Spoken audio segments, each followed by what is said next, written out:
HyBa Beauty French Pink and White. Step 1, add the nail tip extension. Next, prep the entire nail bed and gently remove all the shine and brush away any dust. Step 2, use Cover French Pink color to create our reverse French.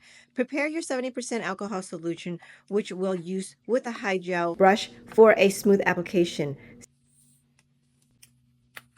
Step 3, apply VDB base gel to the entire nail bed. This step protects and nourishes the nail with our vitamin B complex formula. Cure for 5 seconds under LED light. Step 4, now apply the HyGel directly onto the nail bed near the cuticle area. Using your brush and 70% alcohol solution, smooth and shape the gel to create the perfect smile line. Cure the HyGel for 60 seconds. Step 5. Next, apply the French tip white HyGel to the tip of the nails. Pat and smooth to form the classic pink and white French design, trimming away any excess. Cure again for 60 seconds. Step 6. Wipe any sticky inhibition layer, then file, shape, buff and clean the nails.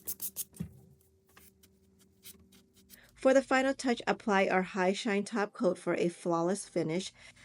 Add a drop of cuticle oil to add back the moisture. And there you have it. Now you're done. Thank you so much for watching.